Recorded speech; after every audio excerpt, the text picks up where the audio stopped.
This is a ball of chi, and this ball of chi is coming right towards you. And you're going to ask me about what is this ball of chi? It's three-dimensional. Hi, I'm Dr. George Love, and you're on my podcast, Ask Dr. Love. If love is the answer, what is your question? This podcast is about acupuncture, Chinese medicine, Asian medicine, herbal therapy, spiritual healing, spiritual medicine, and your health. So, we've got a hot topic for you today. If you're on Facebook, Instagram, or YouTube, you can type your question in the comments below. Your questions will be about spiritual medicine and spiritual illness. I coined the term Pyscho-Puncture 11 years ago. And as I was telling my acupuncture colleagues and my Buddhist friends about Pyscho-Puncture, they all got really jiggy and said, Pyscho-Puncture sounds scary. Don't use that term. I said, well, what would be a better term? And they're like, well, Tibetan psychiatry or Buddhist psychiatry or Taoist psychology or even Chinese medicine psychiatry, but not Pyscho-Puncture. So I allowed my well-intentioned friends to dissuade me from using the term that I created, which is Pyscho-Puncture. So what is Pyscho-Puncture? Pyscho-Puncture is the identification and treatment of the spiritual illness that keeps you from achieving your goals. So what are those spiritual illnesses? Number one is 3 poisons. Number 2 is 3 demons. Number 3 is 3 parasites. So we're going to start with the parasites first, because that's really easy to understand. The first parasite is craving power. Even the parking lot attendant craves power. No, don't park your car there. Give me the keys. I'll park it. Even the waiter craves power. Don't sit there, sit there. So we all crave power, and power affects our thinking. The next parasite is craving possessions. I like diamonds, I like jewels, I collect cars, I collect music, I collect aromatherapy. I collect food. I'm a food collector. So when you are enamored of possessions, that's a parasite that steals your energy. The next parasite is craving pleasure. Craving pleasure. Now we all know what pleasure is, but most of us actually avoid pain. Most of us don't actually seek pleasure. But those with the parasite, they crave pleasure. And pleasure is closely related to sexual perversion. So there's a little bit of pleasure, and then there's craving it. And we might put sex addicts into that. We would put pedophiles into that. So you all know what pleasure is, and you know what craving pleasure. And if you are always seeking pleasure, then you know that that's a parasite. The next one is the 3 demons. The 3 demons, again, is easy to understand. The first one is called unreasonable demands. You should do this for me because you're my friend, you're my family member, because you owe me. Do this for me. That's an unreasonable demand. That's a demon that has got control of you. The next one is unexpressed desires. Well, if you don't know why I'm angry, I'm not going to tell you. You should be able to read my mind and tell me why I'm angry at you. Unexpressed desires get so many people into trouble because they think that the other person knows what they're thinking and feeling. And I'm really in my own head. I'm not in your head. So how you can think that I would know what's bothering you or what drives you? I'm not paying attention to you. That's an unexpressed desire. The third demon is needing to be right or needing to look good. And we all know somebody like that. Gotta be right. Gotta look good. They have to have that posture. And even if they're wrong, they're going to turn it around and make themselves look good. Well, you know what I meant. I didn't mean it that way. And they'll always twist your words to make themselves look good. They have an inflated sense of their self-importance. So, those are the three demons. Now, the three poisons. Now, as Buddhism spread from country to country, the poisons kind of changed. So, in China, the three poisons are avarice, avoidance, and addiction. Now, what is avarice? I'm going to let you chew on that one for a minute. In India, the three poisons are anger, ignorance, and delusion. Whoa! Ignorance and delusion. Not even illusion, delusion. And then in Tibet, there's different as well. Yeah. So, what is avarice? Avarice is a type of greed. There's people who are like greedy, and there's people who are avaricious. They like, I want more. I see what you're doing. I want some of what you've got. We all know somebody who's like that. And then there's just people who are just greedy. They just, but avaricious is more intent. And those are the spiritual illnesses that drive all human beings. And in Buddhism, we say that spiritual illness is the origin of physical illness. So, Han Selye, who's a Canadian medical doctor, wrote a book called Stress Kills. And in this book, he breaks down the biochemistry of how you get sick from cortisol and stress-induced illness, and how that literally shuts down your blood and your circulation, and how it short circuits your respiration.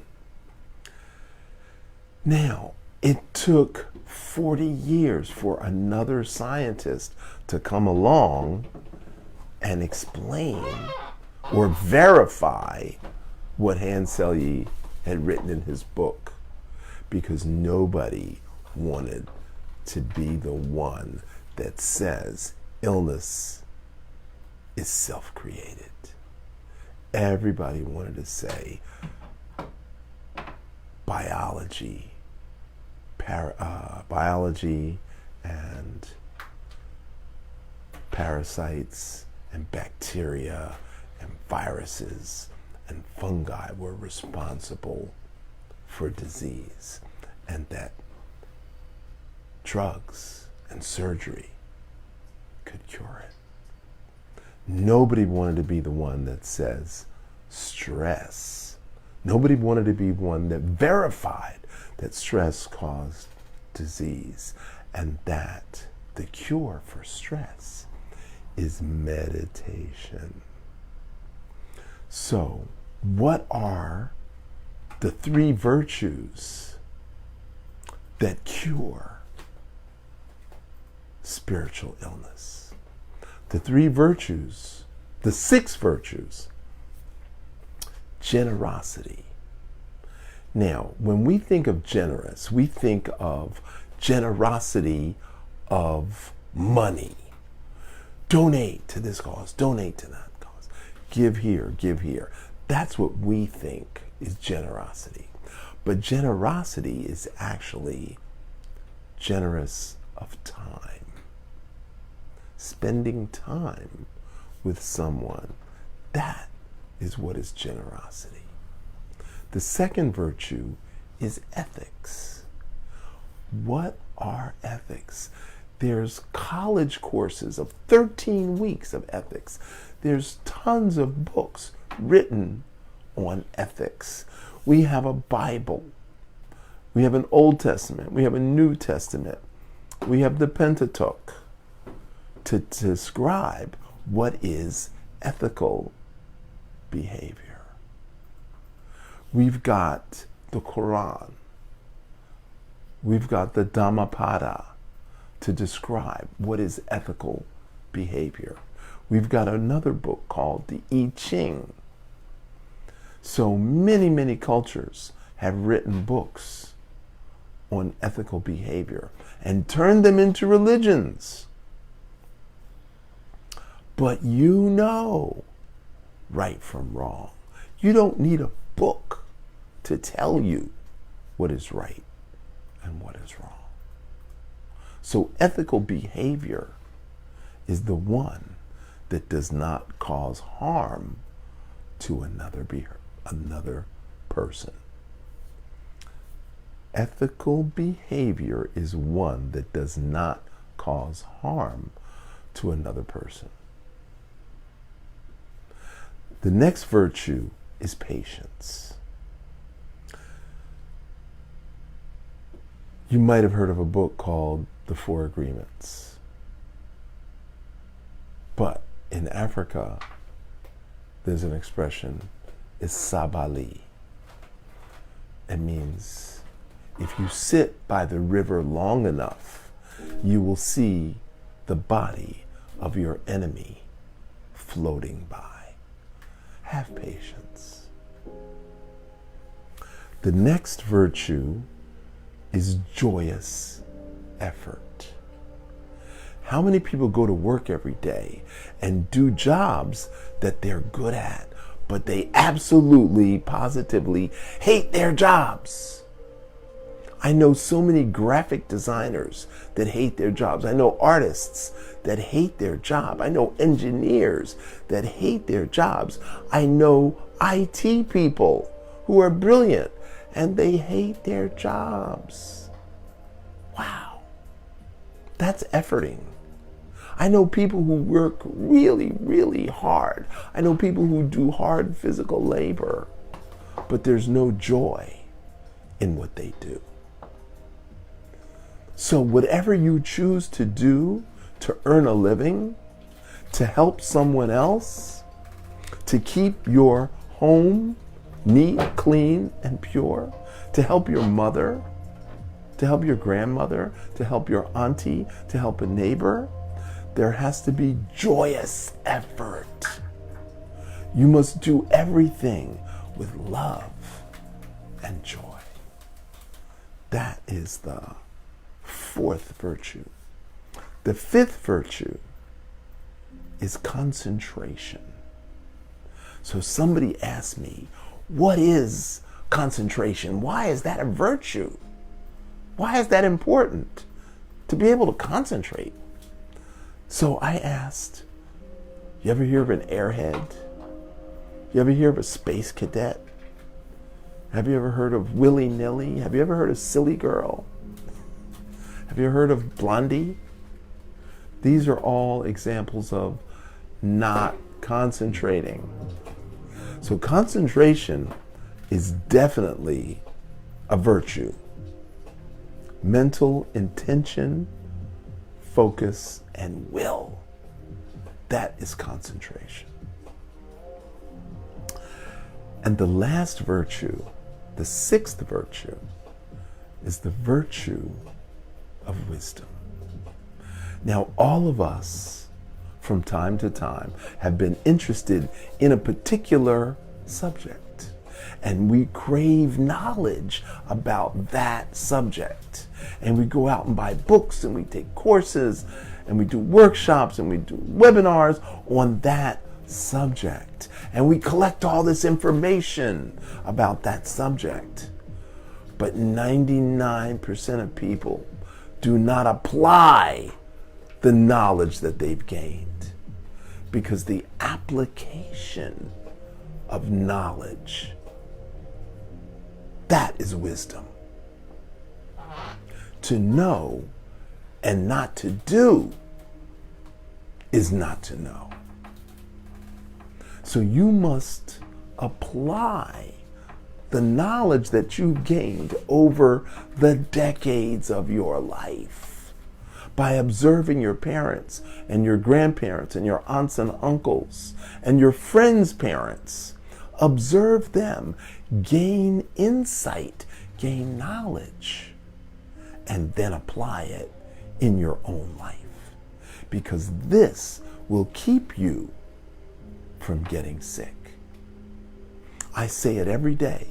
You're going to get old. You're going to get sick. You're going to suffer. And you're going to die. Ask me why. And I'm going to say, how can you avoid it? And nobody says, Dr. Love, tell me how to avoid it. I never get that question. And that is lack of intellectual curiosity. People revere me as a physical healer, but I am also a spiritual teacher. And this is your first lesson. And this lesson is directed at the people I care about, the people who are watching and listening right now. You have the opportunity to learn these 6 virtues. And there's books written on this, at least 24 books that I know of that have been written just on the 6 virtues. If you're really interested, you could look up Prajna Paramita. Tibet, India, China, Vietnam, Korea have all written books on the 6 virtues. There's chants, there's mantras on the Prajna Paramita to include concentration, joyous effort, generosity, ethics, patience, and wisdom. And all this is available for you to offset the 3 poisons, the 3 demons, and the 3 parasites. This is a very, very complex subject on spiritual illness. And I went to Nyingma University in Boulder, Colorado, 1985 and 1986. And I became empowered to teach this. So I am a spiritual teacher. And we're going to open up the questions right now. If you have a question about the 3 poisons, the 3 demons, the 3 parasites, or the 6 virtues. And psychopuncture itself is a huge, complex subject. And I teach 3 separate weekends just on psychopuncture.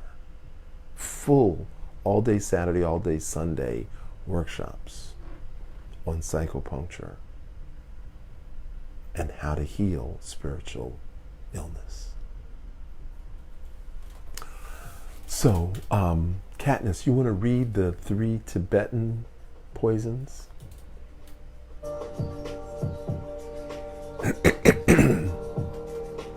Stupidity, anger, and greed.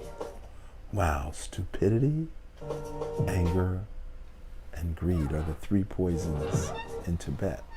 How many people do you know that you consider stupid, whose operating system is anger and greed? Sounds more like Americans than anybody else I know. So the 3 poisons, that's spiritual illness. That poison is spiritual illness. The 3 demons are like Americans as well.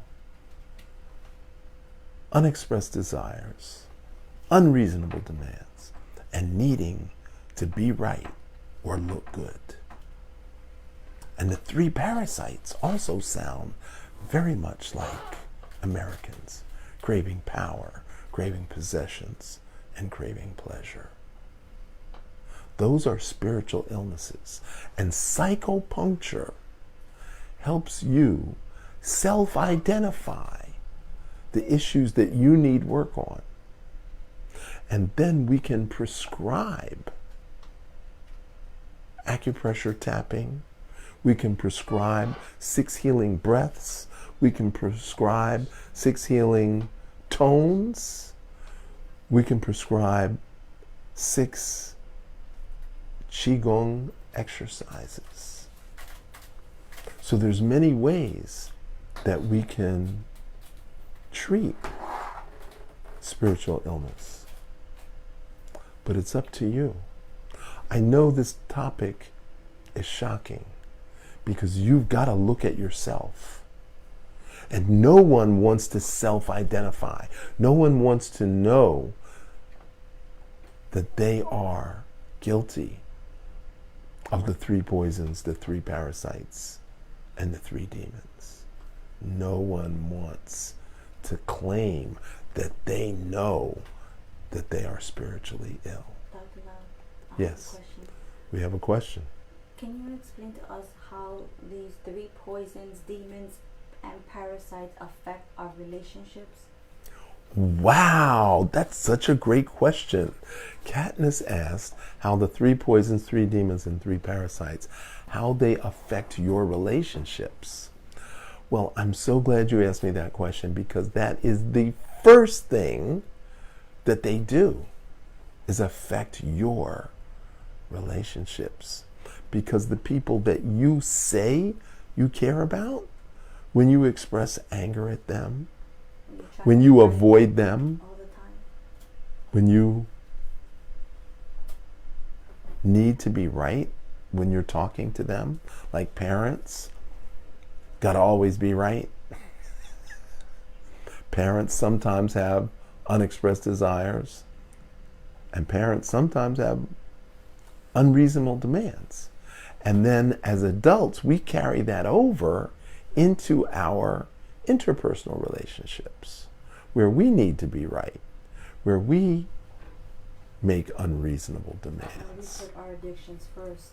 And we put our addictions over anyone else's concerns. Or commitments.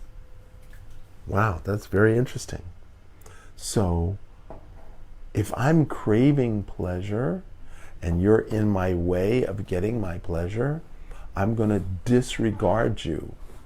I'm going to ignore you. And I'm going to demand that you let me have my way. And we all remember when we were little kids, we would throw absolute fits if we wanted something and our parents denied us. Whether it was an extra piece of cake, whether it was a soda or candy or a trip to the park or a trip to the movies, no matter what it was, or a new doll or a new toy, whatever it was we wanted, if we couldn't get it, oh, we would cry, complain, moan, groan, roll on the floor. Very childish. But as adults, we continue that misbehavior. I'd like to focus more on the 6 virtues. Now, are you going to get the 6 virtues like that? Are you going to incorporate them in your lifestyle like that? No, that's a process. That's a minimum of 9 months with a teacher / guide that's going to help you go through that to learn how to be generous, learn ethical behavior, learn patience, learn how to be joyous in your efforting, and how to concentrate. Concentration is a big deal because there's a lot of airheads and space cadets out there. And then lastly, we have to learn how to apply the knowledge to acquire wisdom. So let's focus on the 6 virtues. Let's focus on finding a teacher who will hold your hand while you're going through the process. Question. I find that most people need guidance when it comes to being patient. Most people need guidance when it comes to being patient. What would you recommend? Well, that is an excellent question, as always, Katniss. You first must understand that there is a consequence of all of your actions, all of your words.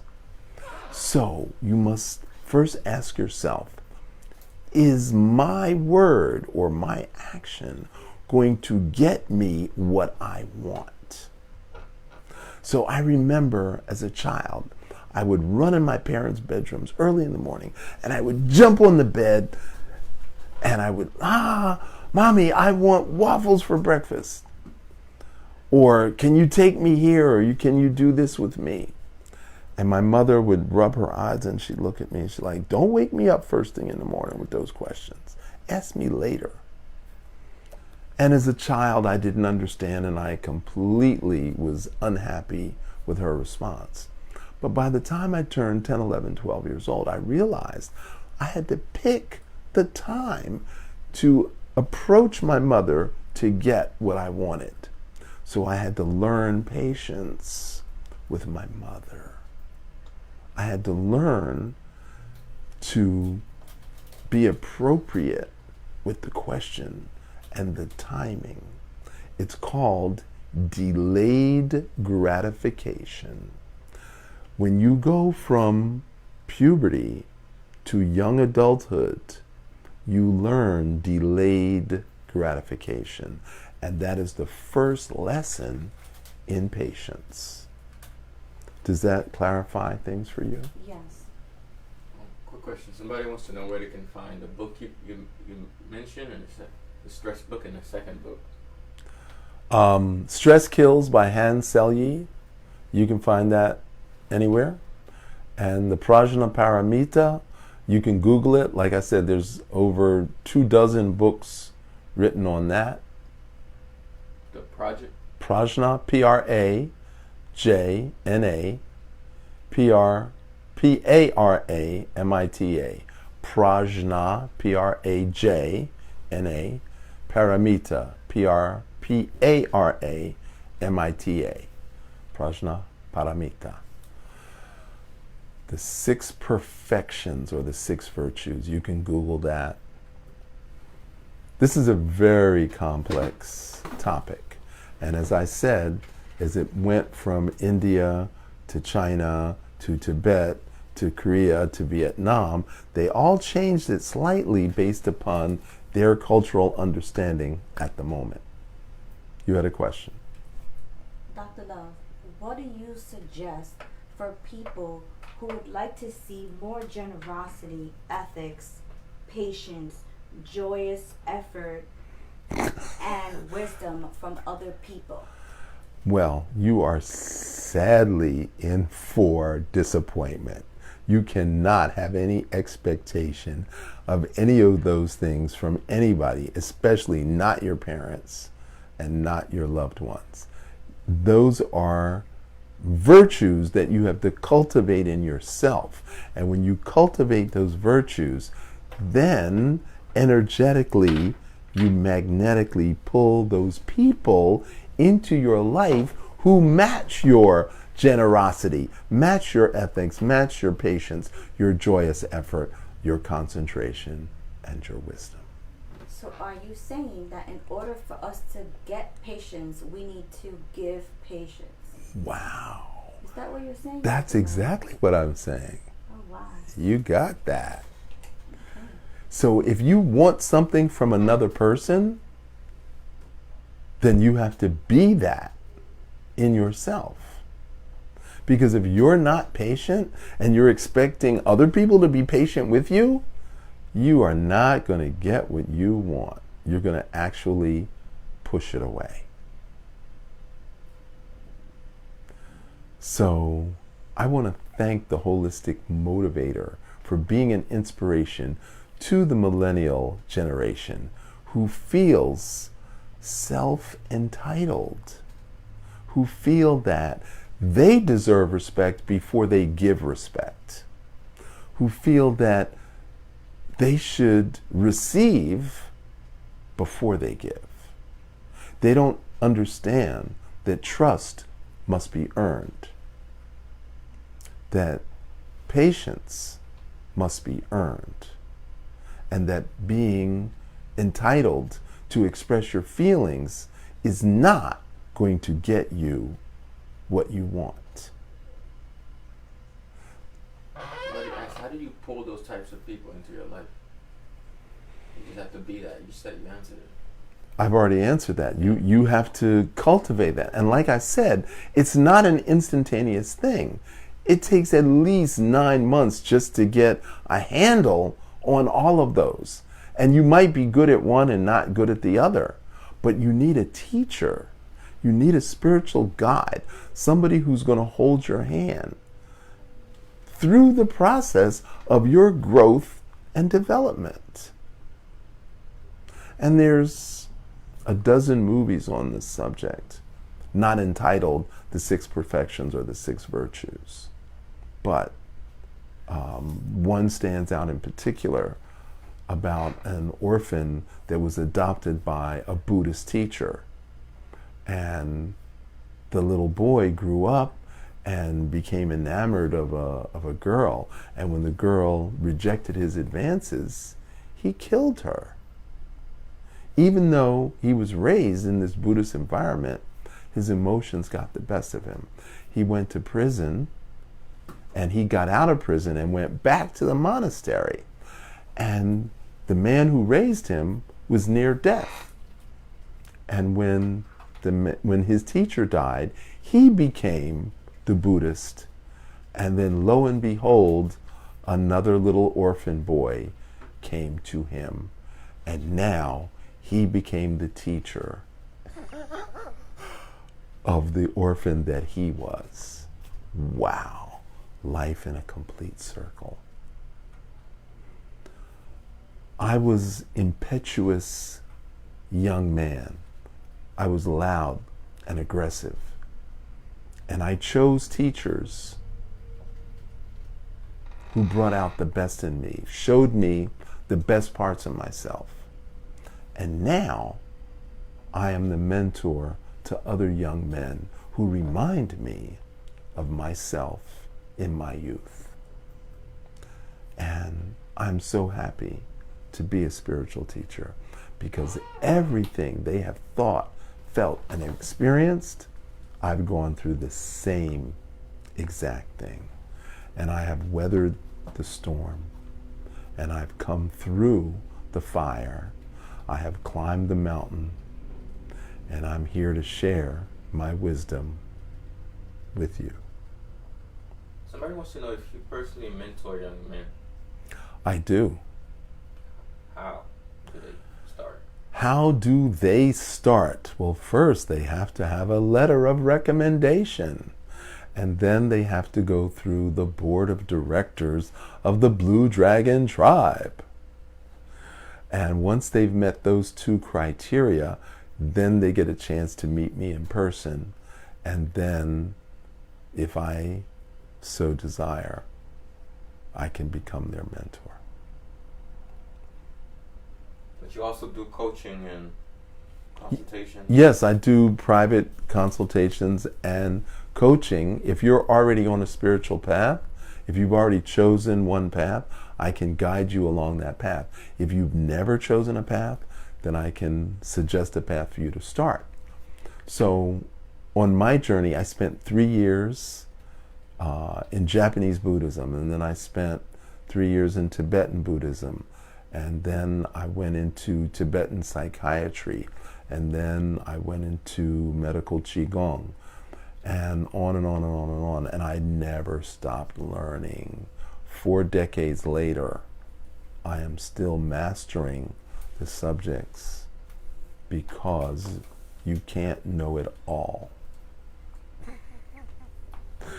The more I learn, the more I realize I don't know anything. All right. Question. I think we The last question is, have you found in your personal experience with owning and practicing the 6 virtues true happiness?